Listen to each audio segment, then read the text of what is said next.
Today on Rescue Vet, a Cavalier King Charles Spaniel goes in for brain surgery after his owner discovers a rare condition that may cost him his life. The seizures could be to the point where they could be uncontrollable, to the point where he could maybe even die. A Jack Russell Terrier with a variety of health problems is taken to Bees Ferry for an ultrasound to determine what is causing her liver enzymes to be so high. Is it possible the diagnosis is pointing towards cancer? She's lost so much weight, she's gone from 20 pounds to 15.7. Yeah, and it worries me.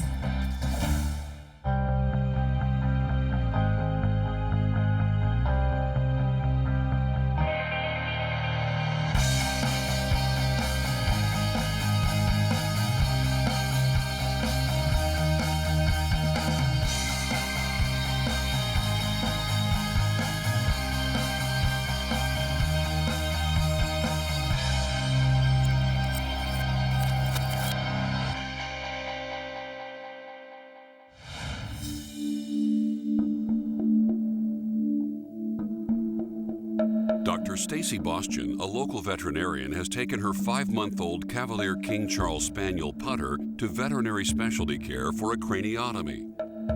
After noticing a lump on Putter's head, he was taken in for an MRI and diagnosed with a dermoid cyst, which is very rare for this breed of dogs. The MRI showed that the cyst had entered through the skull and into portions of Putter's brain. This being actually in the brain is not a surgery that I, in my practice, would be able to take care of. Sometimes as a general practitioner, you actually need the help of a specialist.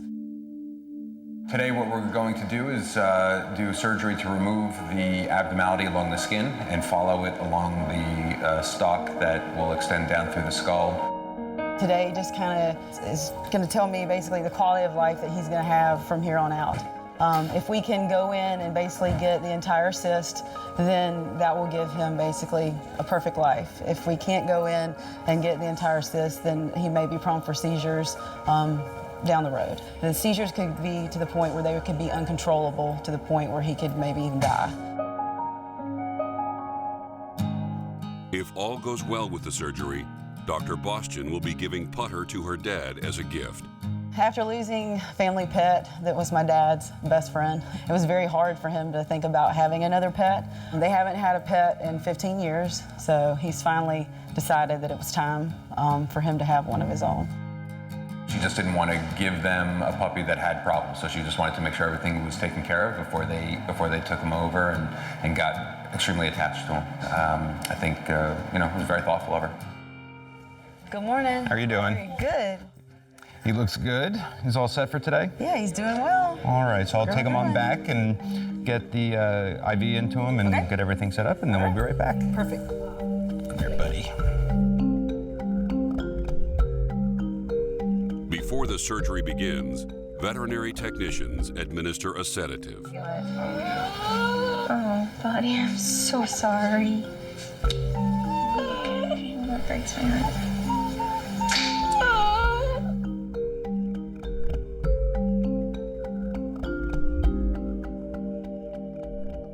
He gave me the option to scrub in so that I could be a part of the surgery today, so that I could watch and basically go in and see what's going on and be involved. This is a nerve-wracking procedure for a number of reasons. One, it's brain surgery, and so there's always the risk of complications with that. Secondly, it's a young puppy, and then lastly, it's a colleague of mine. It's a local veterinarian as well. So there's multiple reasons to be a little more anxious about it. There's the risk of the outcome of not knowing the long term of his life as far as quality of life, even if the procedure is successful. But there's also the risk of anesthesia. So hoping today goes well, and just gonna watch him closely and know that they'll take good care of him here today.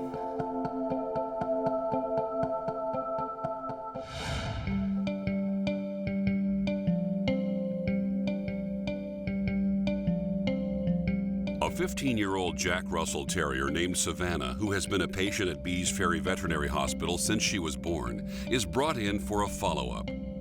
Over the last couple of weeks, Savannah has had an ear infection, a loss of appetite, and a decrease in activity levels.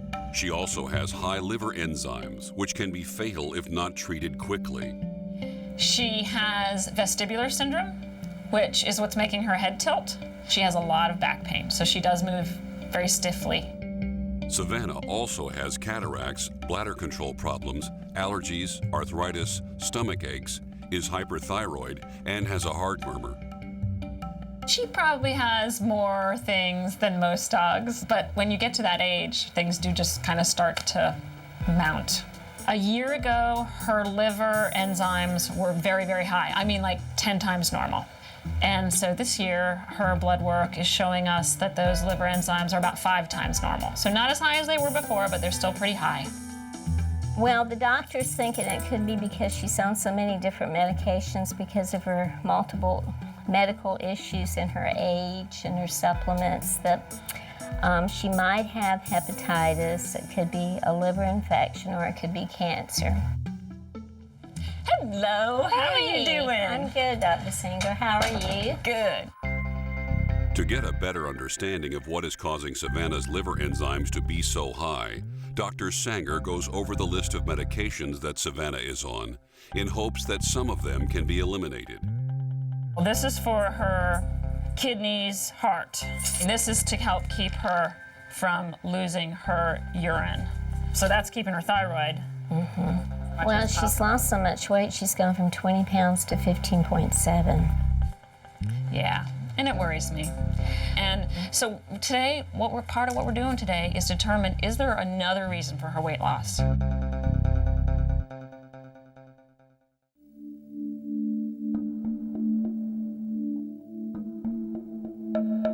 At Bees Ferry Veterinary Hospital, Dr. Sanger is about to perform an ultrasound on Savannah to see if she can find any signs of hepatitis, liver infection, or cancer. All right, so got the probe on here. And abnormal textures is what I'm really looking at. Getting hot? It's okay. It's hard to be on your back that long. I know, especially with her sore back, so I'm trying to go fast here. You're such a good girl. Yeah. Okay, you got this, baby girl. I'm almost done. I got almost all my pictures of your kidneys here. And I'm gonna turn it on its side. Let's see if we can get her right kidney. We're gonna roll you this way. There we go. Mommy's right here, sweet girl. I know you don't like it. I know. Her liver is an abnormal texture.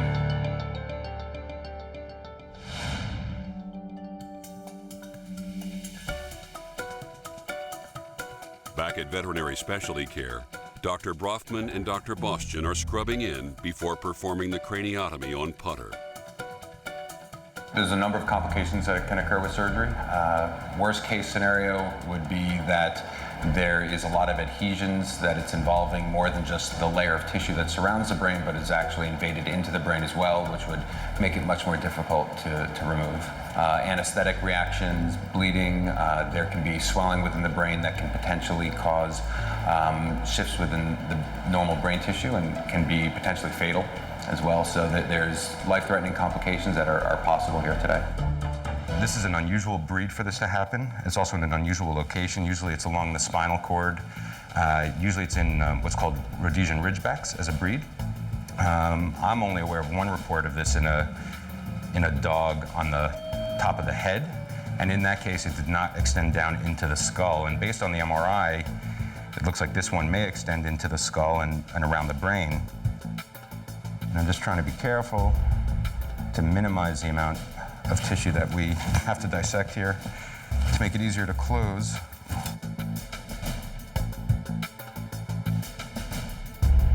It's a new experience for Dr. Bostian to see one of her own pets go into surgery, but she is confident that Dr. Brofman will give Putter a healthier life. I can feel the orbit right here. So, I mean, we're talking, centimeter or two from the eye socket. And I mean, I'm not as concerned that I'm going to go into the eye socket or orbit, but more concerned that it's just going to be difficult to close the skin. Dr. Ludwig, who specializes in soft tissue surgery, is called in for her opinion on the cosmetic appearance of Putter's extensive skin removal. I'll just continue to dissect this out, and then I'll let you know and just get that little tidbit from you. See if we can close it or if we need to have you scrub in and do a flap. When I did my medicine residency in New York City, Dr. Ludwig was actually a surgeon there at the Animal Medical Center. Just by coincidence, I ended up here again this past July with her. Wow. I had no idea she was here. I can feel this right here, just right of midline. On the back of the skull is this kind of bump in the skull, and this is, actually I can feel what the normal structure is, and this is abnormal skull right here.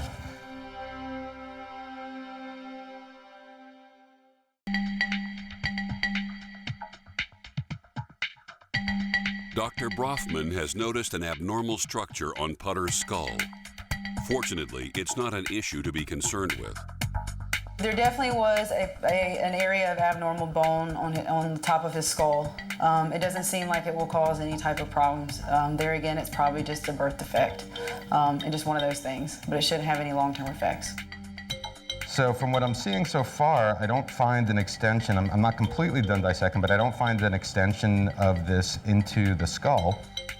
Sometimes the MRI can be misleading, and that's been reported in the past, and people have gone in expecting to do spinal surgery to remove this and find out once they get down there that it doesn't extend into the spine, and so sometimes it actually isn't brain surgery.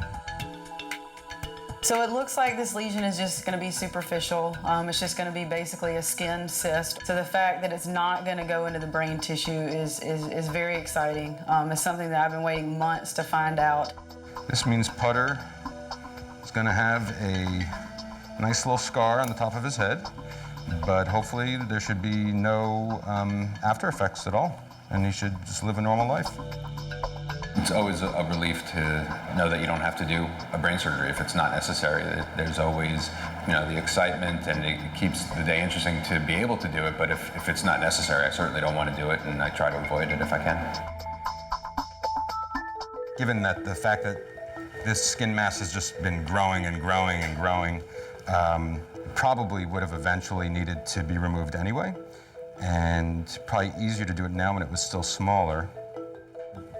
The big complication we see with it when it's just in the skin is just recurrent abscesses and infections. Which he's already had twice. And then actually what we may do is repeat an MRI and just see what it was that we were seeing before, and see if it was just what we call an artifact, which is something that appears on the image to be one thing, when in actuality there's other factors that may be influencing the image to cause a false image. And just double check one more time around here and make sure.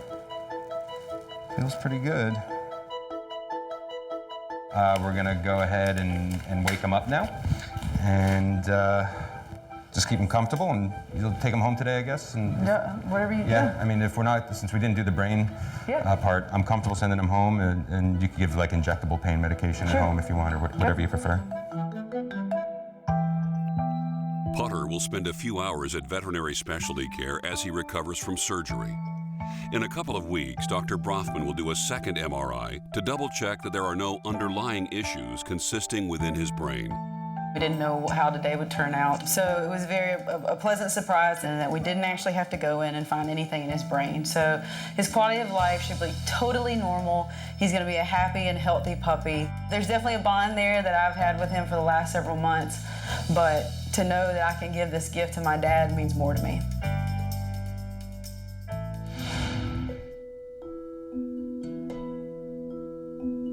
After seeing abnormal textures in Savannah's liver on the ultrasound, Dr. Sanger is now concerned that cancer may be present. So what I'm going to do is I'm just going to take this very, very narrow gauge needle here, and I'm going to stick it down into her liver using the ultrasound to guide me into the spots I want to look at. And I'm going to get some cells into that needle, and then we'll blow those onto a slide, and we'll send those slides to a pathologist and have them tell us about the abnormal cells that are there. Are there abnormal cells there?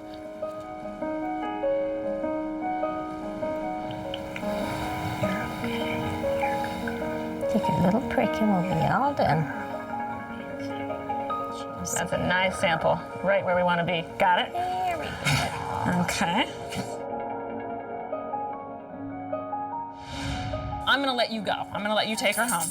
I'll put all this together, make a plan for you, Okay. and we'll go over it tomorrow. Okay? Good to see you. As long as we control her pain, that's the most important thing. And I don't want her to get nauseous and feel sick. Those are the bad things, nausea and pain. So that's why we stay on top of these things with Savannah, because we don't want her to feel bad. I'm thinking it's the old age and medications that we have to keep her in pain medication, and we'll just do whatever we need to do.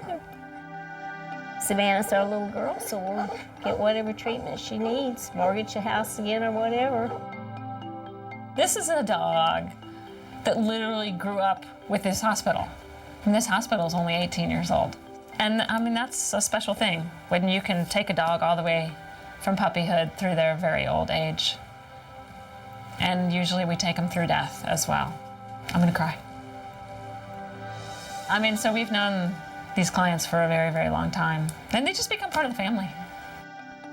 Before deciding how to treat Savannah, Dr. Sanger will have to wait until pathology results come back with the diagnosis. It's still uncertain if Savannah has hepatitis, a liver infection, or cancer.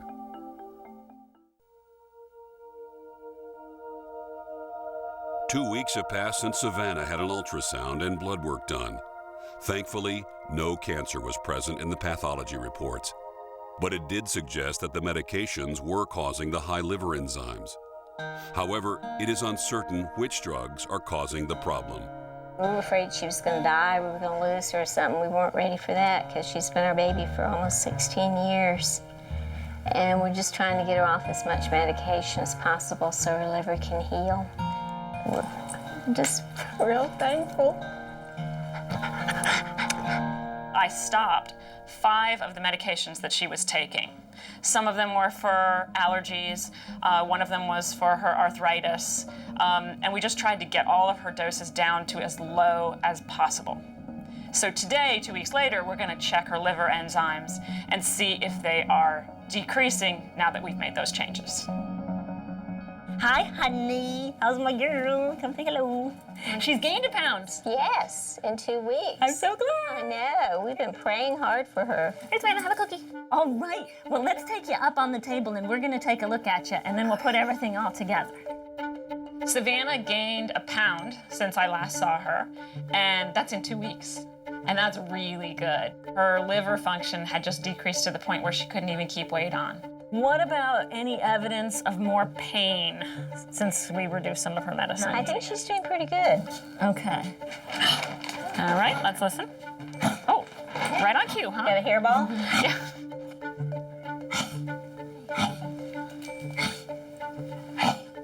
You know, she just looks shinier to me. She looks bright-eyed, and she still has that head tilt, but she's just moving around better. She just feels better. Blood work is done to conclude if Savannah's liver enzymes are better or worse after dropping 5 of the 16 medications that she's currently on. It will be 2 days until those results come back from the lab. We will continue to monitor her liver enzymes on these lower dose of drugs, and if we can get her liver enzymes down into the normal range, she stays off most of these medications, I'll be able to spread out the times, you know, how far it is in between before I have to check blood again. But right now, I'm gonna continue to monitor her like monthly until we get her where we want her to be. Well, we're excited that she's getting better. We're very pleased with Dr. Sanger and all the staff here at Beast Ferry. We're just hoping that she'll continue to improve in health and live long and prosper.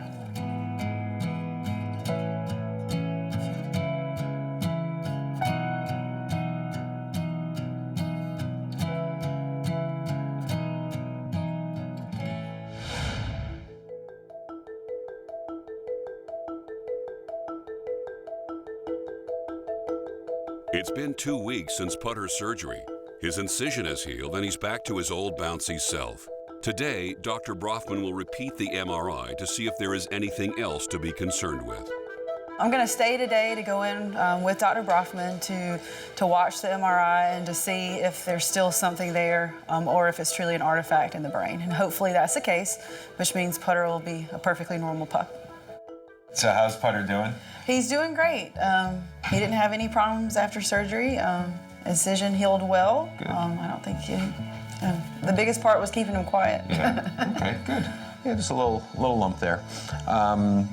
You know, although we didn't find anything that looked like it extended to the brain, although it looked like on the MRI that there could be something there, we just want to make sure there's not something else we need to address. For sure.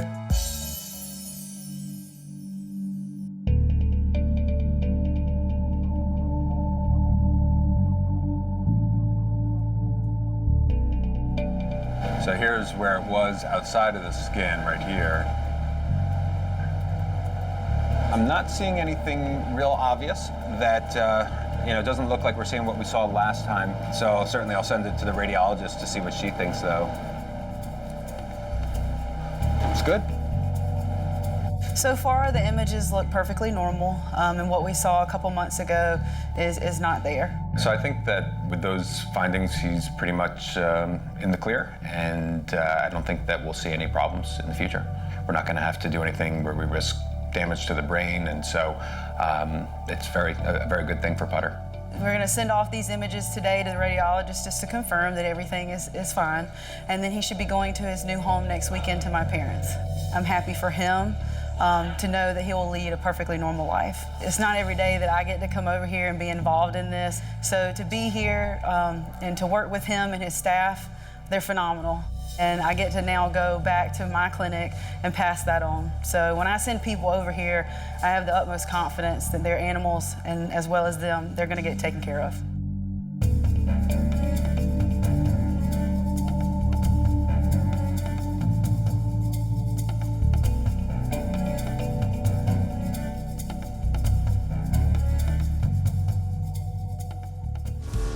Today on Rescue Vet, a white Labrador retriever has developed a mass in his neck. After an invasive surgery, will biopsy results reveal that it's cancer, or is it a treatable infection? We love Gordon, and we want him to be healthy and live a long, happy life. Dr. Berger makes a house call to one of his regular clients to investigate a goat's bloated abdomen. Will a fatal heart disease be mistaken for a pregnancy, or will the arrival of babies be imminent? Parasites can fill up the intestinal tracts to look like she might be pregnant. Parasites cause anemia, and anemia causes death.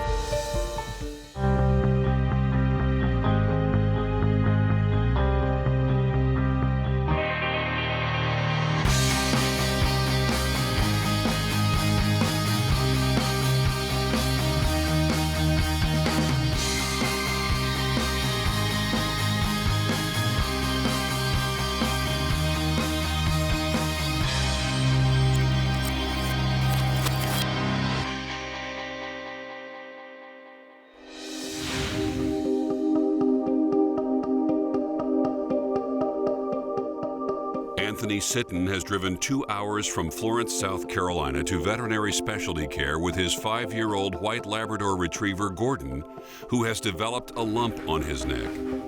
Since antibiotics have been unable to treat it, at this point, the diagnosis is unknown.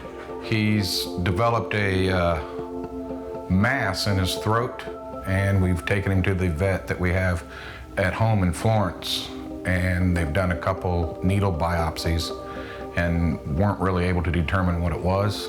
The clinic here in Mount Pleasant was recommended by our vet in Florence. Gordon's had swelling, the owner's noticed on the neck. It's been going on for a long time. It changes in size. Initially, they thought maybe it was an abscess.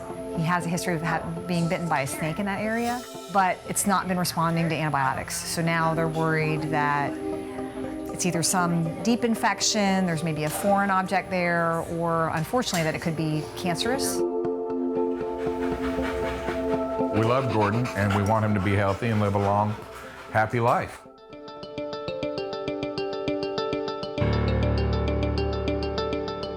Gordon's blood is drawn to make sure it is safe for him to go under anesthesia. Anesthesia will be administered so that he is fully anesthetized before Dr. Ludwig begins surgery. So we're just getting him under anesthesia, and then we're gonna roll him up so I can see where this is, and get her a better idea of how to prepare the surgery site. He's a big boy. Okay. So yeah, this is the mass right here. Doesn't look all that big, but they did say that today it's a little bit smaller than it has been. All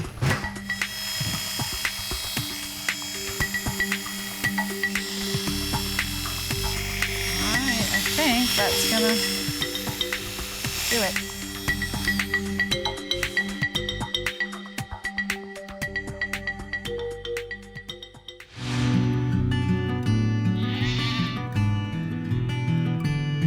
Sarah Dillo, a regular client of Dr. Berger's, has adopted 3 Nigerian dwarf goats within the last year. One of her female goats' abdomens appears to be increasing and decreasing in size. Up until the past few weeks, I've noticed her gaining some weight. I'm assuming she may be pregnant. I'm not sure. Her weight's been fluctuating. So we contacted Dr. Berger to come out and just take a look at her, see if she is in fact pregnant. We just want to make sure that it's not something that could be dangerous for her and that it's something we can treat if it is. Dr. Berger will examine Sarah's goat Shai to see if she is expecting. However, there is a chance that parasites or even a fatal heart disease could be mistaken for pregnancy. She was showing a nice, really well-defined tummy, and I'm not sure if it's getting smaller. I can't really tell. It looks to appear to be getting smaller. She's kind of gaining and losing weight. Anytime the abdomen's swollen, we're looking for 3 things, basically. We're looking for pregnancy, which is what we hope for. 2, we're looking for an accumulation of fluid from the heart not being able to pump and keep up with the oxygen demands. And the 3rd thing is parasites, because the parasites can fill up the intestinal tracts to look like she might be pregnant. Parasites cause anemia, and anemia causes death. We always want to check their heart because one thing that happens with goats, just like people, is some of them are prone to cardiomyopathy, which is a genetic disease of the heart. Right. So you can actually mistake fluid in the abdomen for baby in the abdomen. I see. Unfortunately, cardiomyopathy in goats is not a really treatable thing. What happens is the heart dilates because it thinks it needs to get bigger to pump more, but it's actually getting bigger and getting weaker. Dr. Berger is listening to Shai's heart for signs of a heart disease that can be mistaken for pregnancy. I'm listening to her heart just to make sure that she doesn't have any murmurs or arrhythmias, signs that she could have something going on inside. We'll also listen to her chest to take advantage of listening and making sure there's no signs of pneumonia or any kind of fluid buildup in her lungs that could be secondary to a heart issue. So you can actually mistake fluid in the abdomen for baby in the abdomen. I see. But her heart sounds absolutely perfect. So let's see if she'll let us take a feel of her abdomen without being too upset with us. Thankfully, no signs of heart disease are present. Dr. Berger will now examine the abdomen to see if Shai appears to have parasites or is in fact pregnant. By feeling around her abdomen, trying to isolate the uterus, we may be able to get a sense of if she is pregnant, how far along she's pregnant, and how many babies she might have. And right here where my right hand is, I feel the horn of the uterus, and I feel a head. So it's about the size of a ping pong ball, maybe a little bigger. So basically right here. So right she's where you're pregnant. thinking. So that is a baby there. Yay. So she is pregnant. It wasn't anything wrong. There was no bloat or issues like that. It seems like a normal pregnancy, so we're really happy. And on the left side, Here, Mommy. I think I feel a baby that's upside down and backwards. That's not a problem right now. So there's 2 in there. Oh, twins. wow. Awesome. Dr. Berger being able to feel the babies in there, and he could tell how they're, how they're laying. And the moment he said there was 2 in there, it was like, oh my God, you only expect 1 to be in there. So we do have 2 babies. Looks like we're gonna have twins. It's always fun to see people's reaction when they know they're gonna have twin babies. It's interesting to see Sarah because I think this is her first time that she's gonna witness the birthing of the goat. So it's always pleasing to see how happy she can be.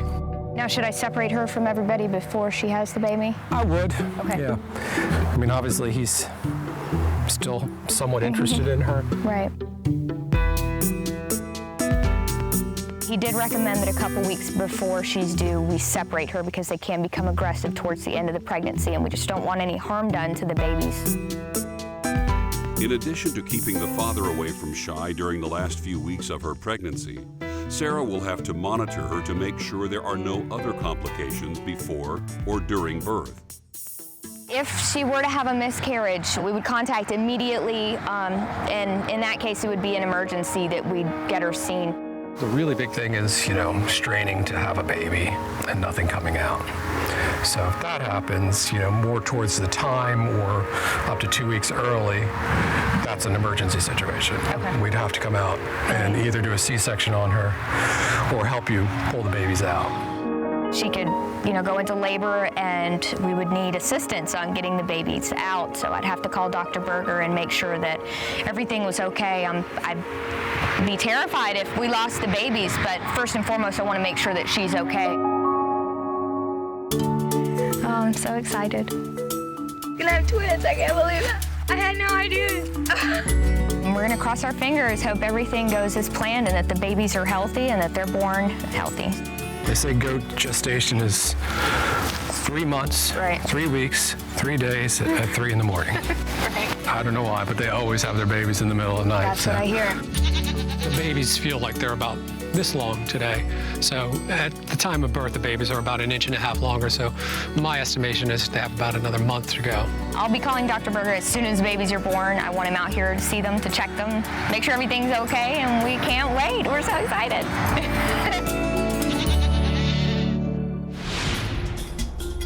At Veterinary Specialty Care, Dr. Ludwig is beginning surgery to determine if the mass on Gordon's neck is a foreign object, an infection, or a cancerous tumor. So I'm just going to make an incision kind of right down the middle of the neck. We're going to go down to where we can see the trachea, and then we're going to figure out what this mass is attached to. We'll look at the esophagus and the thyroid glands and the parathyroid glands and all the vessels in this area. Dr. Ludwig will remove the mass and examine the surrounding areas to see if there are other signs of infection or cancerous tumors. I'm still unsure as to what it is or what it's attached to. It's definitely more to the left side of the trachea.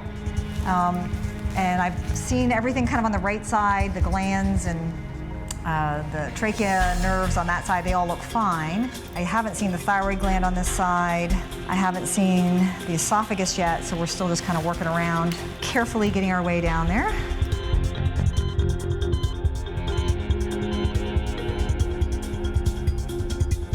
The tissue already looks abnormal. It's thicker than we would normally see. It is pretty big, and it does look like it's at least on top of the trachea in addition to maybe being on both sides.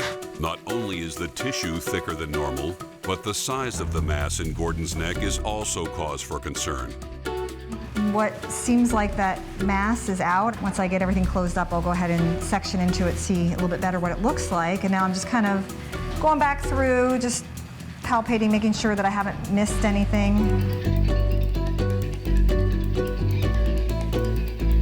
So I can see the right thyroid gland, parathyroid glands, the right side of the larynx or the voice box, the right side of the trachea, and that all looks pretty normal. So I do think most of our issue is now going to be on this left side. It's an area that is a little bit nerve-wracking to work in because you have the trachea, the esophagus, some important nerves and blood vessels. No foreign objects have been found in Gordon's neck. However, at this point, Dr. Ludwig is still unsure if the mass is an infection or a cancerous tumor. She is hopeful that by removing the mass, nothing will spread to the rest of Gordon's body. Gordon seems like the kind of dog who's going to wake up and act like nothing ever happened. Exactly.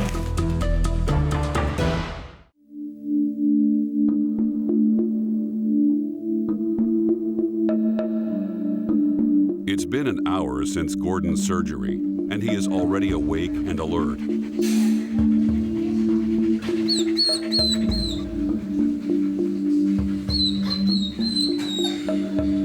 After we got everything closed, I went back and kind of cut into the stuff that I took out, and it was like a cystic thing filled with brown fluid. I'm turning some of that fluid into the lab for culture because obviously the antibiotics he's been on haven't been working. So to see, what it will be sensitive to, and then we're still going to submit it for biopsy just to know everything, because sometimes there can be fungal infections, that aren't going to be something you'll pick up on a culture. At this point, I'm hoping it's not cancer. After just a few hours of recovery, Gordon may be able to go home later today. It's been 2 months since Dr. Berger's visit with Sarah's goat, Shai, and the babies have finally arrived. However, it is uncertain that they both are 100% healthy. Hello. Hey, Dr. Berger, how are you? I heard you have some babies. I do. She had her 2 babies about 2 nights ago. Oh, great. Any issues? No, none. Were you able to witness it? Or? I wasn't. She had him in the middle of the night. They'll hide it from you. Yep. It was actually in the middle of the night, about 4 a.m. I was sleeping. I wished I had set an alarm clock, and I missed it. Oh, so cute. Are they boys or girls? Have you checked? I haven't checked. Hi, Mama. You're protective, huh? Hi, little one. Mama has been nursing them, letting them nurse? Yes. And past the afterbirth, okay? Yes. Okay, good. It's quite a mess. Quite a mess, yes. I feel very lucky that something didn't go wrong. I have heard from many people about babies being breech, and if you're not out there to help the mom, that it can be deadly for all of them, the babies and the mother. Although the babies appear to be in good health, Dr. Berger will still need to do a full examination. Oh, it's okay, little one. You got a leaf in your mouth? Mm-hmm. This is a little girl. Yay! Let's take a look in your mouth. So now I'm just checking her soft palate to make sure it's good and her teeth are coming in very well. It's just the first checkup, first of many. Okay, Mom. Right now I'm just checking for any arrhythmias, Right. any heart murmurs, any signs of infection in the chest. Okay. Other than a little bit of nervousness, the heart and lungs sound healthy. And just check her joints.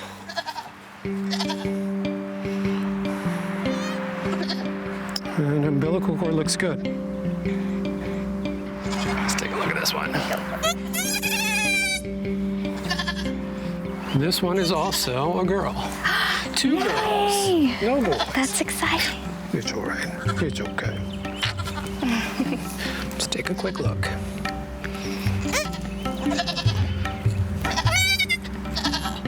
Good. Perfect. So that sounds perfect. No murmurs, no arrhythmias. Because of the possibility of parasites being transmitted from mother to babies during pregnancy, Dr. Berger will give the goat babies a dewormer for safe measure. So this is a wormer that gets all the parasites that they could possibly have. Okay. So I want to do this now, and then we'll do it again in 4 weeks. Sounds good. And they're pretty good for it. Say ah. Oh, what a good baby.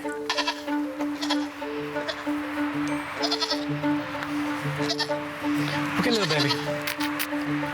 Your turn. Good baby. Okay, that's good. So cute. That's my first banana flavored dewormer ever.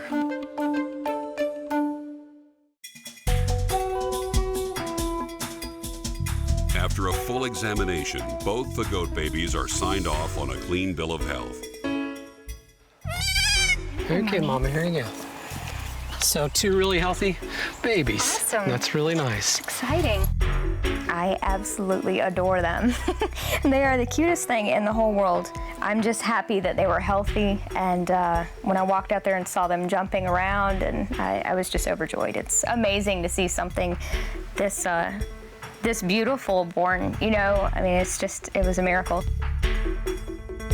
In 6 weeks, Dr. Berger will return for a checkup to monitor their growth and development and start the babies on their vaccines to prevent them from getting viruses and diseases. So everybody looks great. You got this healthy-looking baby who's definitely a little feisty. Wants his mama, wants her mama. Mama looks good. She's letting the babies nurse. The babies are nursing well. They don't appear to have any kind of congenital defects. She's kept the environment very clean, provided hay, clean water, shelter. So she's done a great job. It's just amazing that this is a little living creature, and it's adorable. It's fantastic. I wish everybody could experience this. Little baby goats make me want to have a yard full of them, but unfortunately that's not possible. Little baby goats want their mamas too. There you go. All right. Didn't hurt the baby, okay? All right.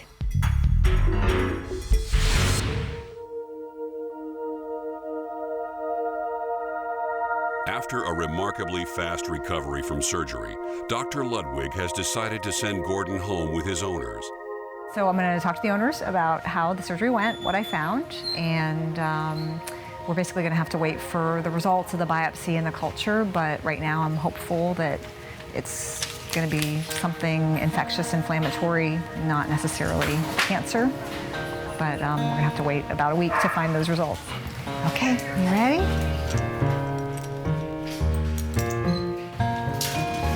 Oh, okay.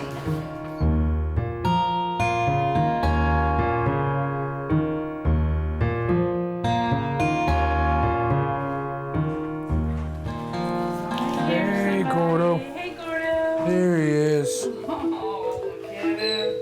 It's okay. It's okay. Gordo. Hey, buddy. So the incision is all right down here. Okay. You can kind of look under and you see right there, you see one of the staples. So I really would like to keep it covered, and that's, you know, it'll protect the incision from him scratching at it, but also just because I don't want it to get swollen. So I'd like that to stay on until the staples come out, which is about 2 weeks. The mass itself was basically about the size of an egg. It was thick, really thick white tissue. After I had everything done, I went back and, you know, cut into the mass, and it was filled with brown fluid. So I think that, to me, makes it more likely to be an infectious thing than a cancerous thing. Well, that's good. That's good. But obviously we have it turned in for biopsies and cultures, and so within about a week we should have some answers as to what it is. Great. Well, thank you so much. All right, you're welcome. Bye. And obviously give us a call, you know, if you have any troubles when you get him home, because there's always somebody here, so.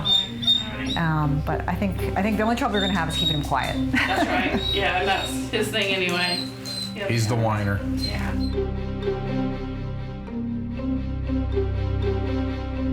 I think the surgery went well. He recovered very quickly, and so it was great to be able to get him home the same day. And so now it's just a matter of waiting for the biopsy results and the culture results. All right, calm down. Come on, let's go over here. I'm hoping that it's just an infection. It would be very saddening to find that it was some type of cancerous material that is going to require further care and maybe affect Gordon's quality of life. There he goes. He's home.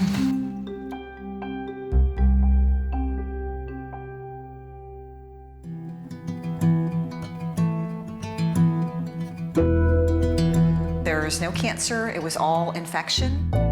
We did have to call in a different special antibiotic for this type of infection. And I think the combination of getting the whole thing out, exposing it to the air, and the antibiotic is going to be a cure for him. It was great to be able to have a patient who the owners really love and wanted the best outcome, and to have it turn out to be the best for him, that he's going to be cured of his problem and live a long, healthy life. Today on Rescue Vet, a French bulldog diagnosed with a brain tumor is admitted to the emergency room after a series of seizures. Is the tumor treatable with chemotherapy, or will the owner be faced with euthanizing her companion?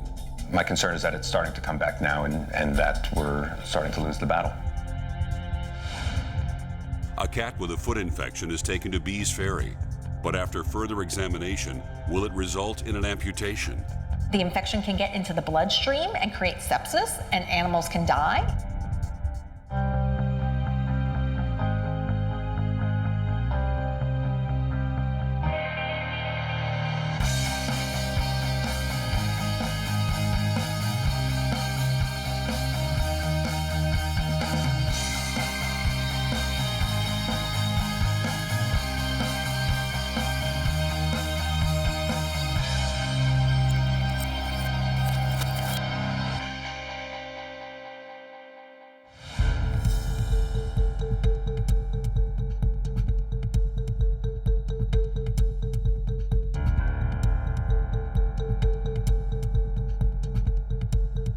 Dr. Natalie Wendling, a local veterinarian, has taken her 4-year-old French bulldog, Butters, to the emergency room at Veterinary Specialty Care.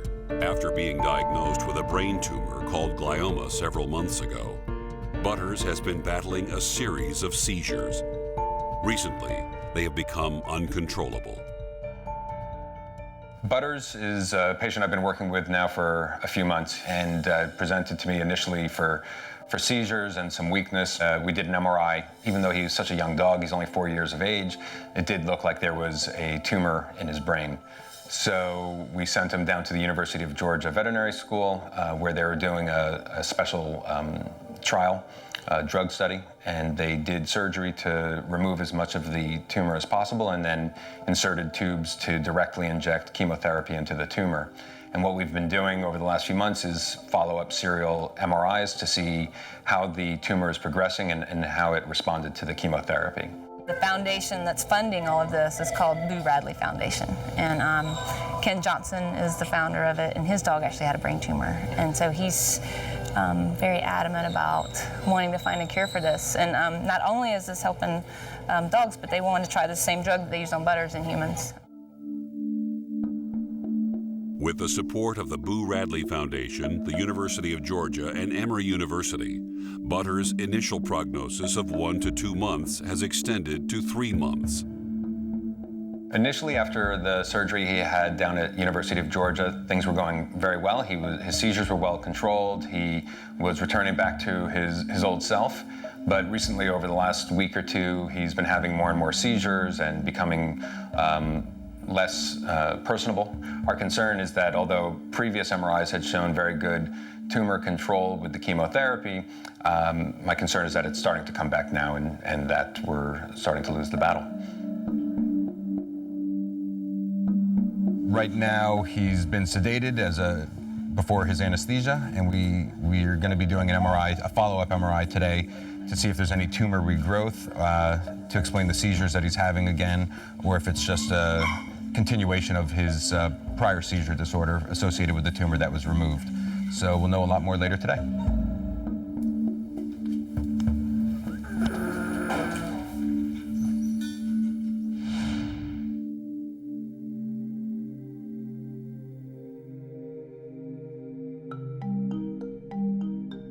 Chris Hackett has brought his 4-year-old cat Joey to Bees Ferry Veterinary Hospital for a foot infection caused by a deeply ingrown nail. Joey was declawed as a kitten. However, years later, one of his nails has grown back, creating pain around his paw. My wife noticed that he's been bothering, and we took a look at it and noticed that he was in a lot of pain when we touched it, so we decided we better bring him into the vet here real quick. When you do a declaw, you're removing the first digit of every finger. They have the digits on each bone just like we have. So you're creating an amputation right here. And sometimes some bone can get left behind, and that signals the body to regrow. And as a result of the nail coming through the skin, it creates an infection and an inflammatory process around there, and it's quite painful. But obviously, the first procedure, they didn't get it, and it's been growing back over the years. The infection can grow and grow and grow, and it can get into the bone. And if we get infection in the bone, that can be very serious. So we may have to amputate higher up if the bone is infected. The infection can get into the bloodstream and create sepsis, and animals can die. So what we're going to do today is cut the nail and get that out of the paw pad, so get rid of the offending agent. This can't feel very good. So what I'm going to do is I'm just going to cut this nail in half and get that out of there. Probably be a nice relief for him. So 1, 2. Hello. Okay. It's always that initial click that I always get. Ooh. I know it. Okay, let's see. Let me regrip him. Here's one part. Oh. So it's really grown in there. It's all right, Joey. I know, Joey. Little Joey. It's okay, my friend.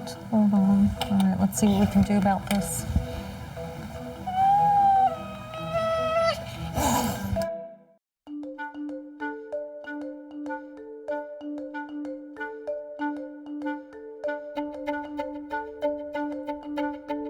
Dr. Mayers is trying to safely remove Joey's ingrown nail, but without the use of anesthesia to control the pain, she is limited to what she can remove. Oh, I know, my friend.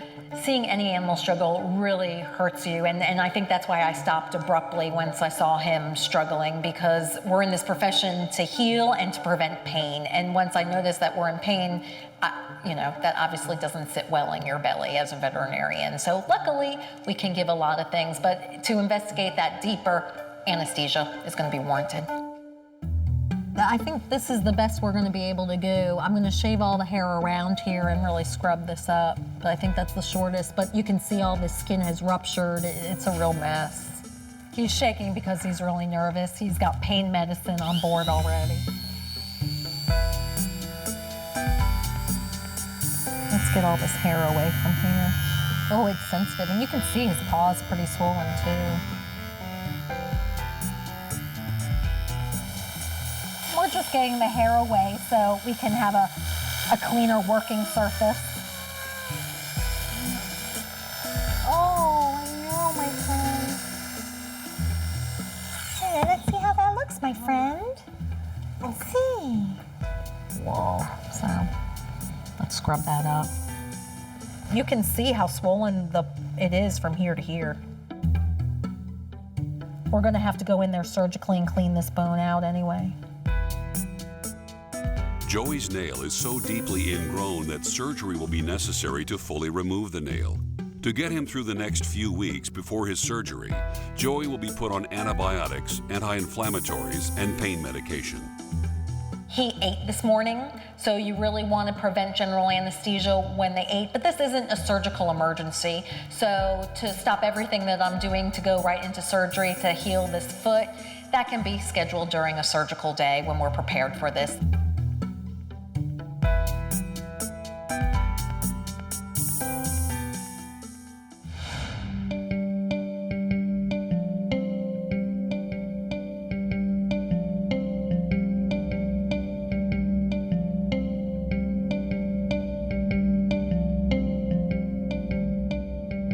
Back at Veterinary Specialty Care, Dr. Brofman is performing an MRI on Butters. After days of intractable seizures, it's possible Butters' tumor has come back, and it may be larger than before. So you can see this right here. That wasn't present. That's where the tumor was originally, and that was not present on the scan in December. Yeah. And so it's extending a little bit further back. When Natalie came in to look at Butters' MRI, I was showing her how the tumor had recurred, comparing the previous MRIs post-operatively to the MRI today, and there's obvious recurrence, unfortunately, and it even looks more invasive and more involved than prior to surgery. It's definitely back worse than before. This just wasn't here before last time. So, all right, I'm sorry. I know that looking at that MRI, he doesn't have long, and I kind of knew that before. I thought I'd have longer than 4 months, but without a lot of this, I wouldn't have had that long. So, and we've gotten some good family time with him.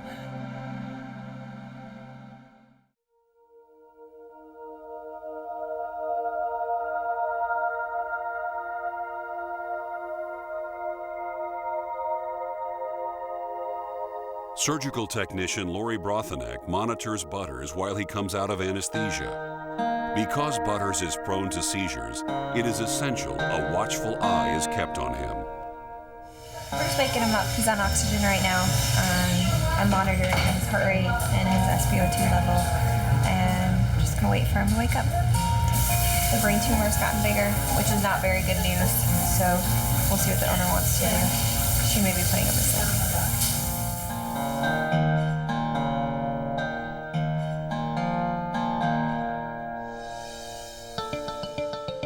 Anesthesia can be risky, even for healthy dogs. So Lori will stay with Butters until he wakes up, while monitoring his heart rate, blood pressure, and breathing.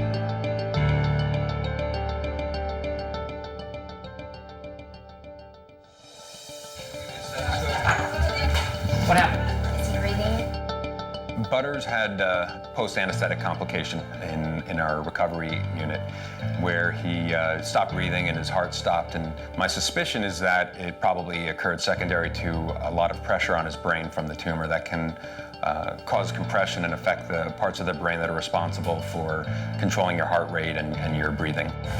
Get 12 grams of mannitol. Lori, the technician who was recovering him, noticed that the breathing had changed, and unfortunately she noticed that immediately and was able to, sound the alarm. He had a good eye reflex, and when I went to go touch it again, he didn't have anything, and he just stopped breathing. I mean, it literally happened in a second.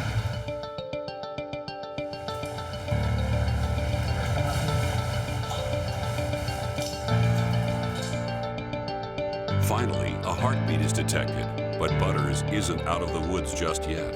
So right now what we're doing is trying to give medications to decrease the pressure that may be built up in his brain from all the swelling.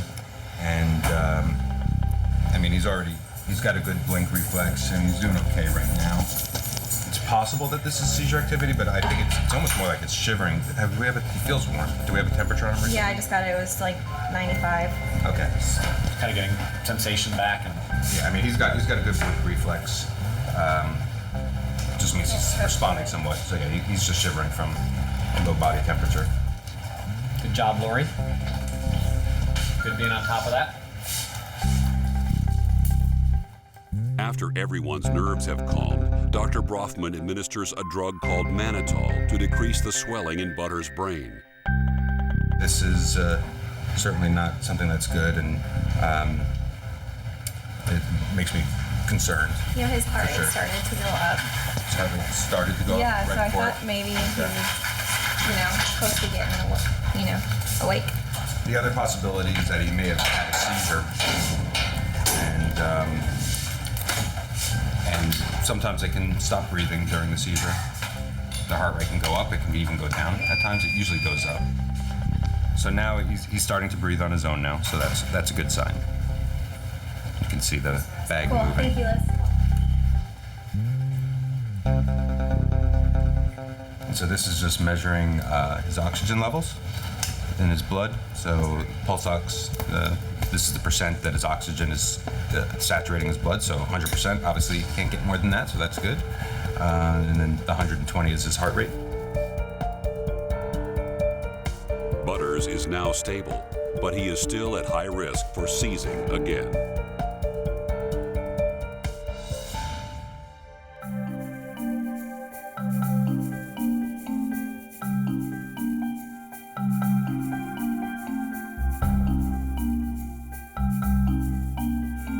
Without the use of anesthesia, Joey will not be having surgery today. To help fight the infection and diminish his pain, veterinary technicians administer a series of shots to get him through the next 3 weeks before his surgery. We got an anti-inflammatory drug on and an opiate for pain. And plus we needed to give antibiotics and get the secondary bacterial infection eradicated before we go in there. So we needed some time before. If the infection spreads, Joey may have to come back sooner, and it could mean his toe will need to be amputated. But hopefully, the antibiotics will help cure the infection.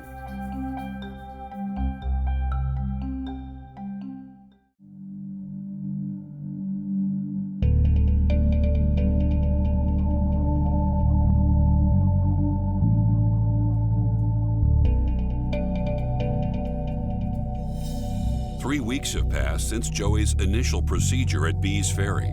Today, he is scheduled to have surgery to fully remove the ingrown nail in his paw. We gave an estimate to the owner of what surgical removal would cost, and he went to the previous veterinarian who did the surgery, and that veterinarian offered to do it for free to correct what he did wrong. I'm really glad that he sought attention for this. Obviously, this was a painful process, and no matter where he goes, obviously I would love for him to come to me, but as long as he's getting attention, that's all I really care about. So I'm glad he's doing better, and I look forward to seeing him soon.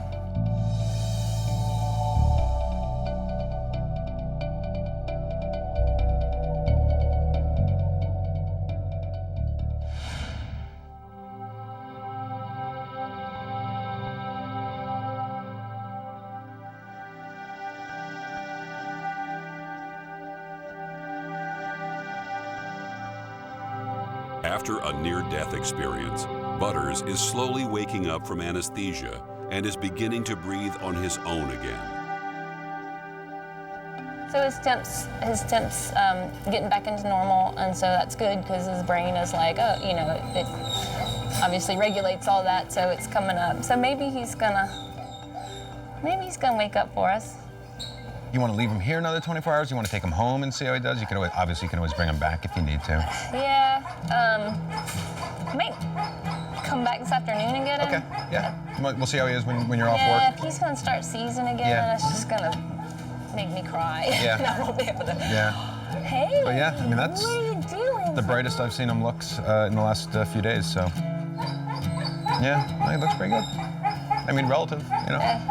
I mean, considering what his MRI looks like. Maybe it's the mannitol and everything that we just gave him. It just kind of helped reduce some of that edema, and so it's brightening him up. After the anesthetic crisis that he went through, we gave him some medication to help decrease the swelling on his brain. And as he recovered from that, he was actually starting to look a lot brighter, and a lot brighter than really I've seen him in the last couple of weeks. So I'm optimistic that we might get some more time with him, and it might help us get the seizures under better control and get him home. We'll keep him overnight and hopefully get him home tomorrow. What do you think? Huh? So he's more alert. His temperature's getting back to normal. We're unhooking him from all the monitors, and we're just going to wait and see if he continues to become more alert. So, I mean, there's always a potential that he doesn't because he's been through so much. Although Butters is showing signs of improvement, his seizures could reoccur at any moment. Because of the swelling in his brain, it is uncertain how much time he has left.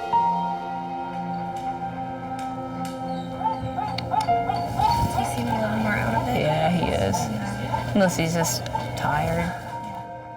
Being on the other end of it has made me a better veterinarian. I know now what my clients go through, and it is tough. And not that I was, cold-hearted before. I just didn't know to the extent. I was supposed to have more time with him, and so I get it now. And so it's been I've realized a lot, him going through this with him. So there's been some good to come out of it. So yeah, I would say let's, we'll keep him here for the afternoon. You can go back to work. Just whenever you get off work, just come on down. All right. All right. We'll see what happens. Yeah. We're gonna leave him here until the end of the day, and then if he's not had any more seizures, then I'm gonna take him home tonight and see how he does overnight. Dr. Wendling knows her time may be short with Butters, but she is grateful for the time that she has been given with the help of the Boo Radley Foundation and Dr. Brofman. It's been an amazing journey with Boo Radley, because honestly, financially, I wouldn't be able to do all this for him. And he wouldn't be here today, as grim as this looks today, he wouldn't have made it this long without people like Dr. Brofman and Dr. Platt and Georgia and Boo Radley. And hopefully Butters is gonna help them figure out something to help save some people one day, that's the goal. Hi. He's a good boy. He's a sweet boy. Ready? Come on, let's go find your room. Maybe they'll give you a room service this time, huh? When you're a little more awake.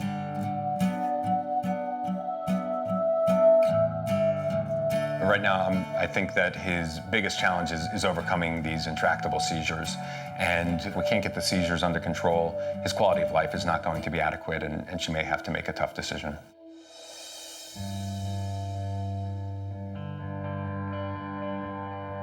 Last night, Natalie took Butters home, and she did call me a few times at home about his condition and saying that he was having a number of seizures. And so she elected to bring him back in and keep him here overnight to be treated by the emergency clinic and try to get the seizures under control.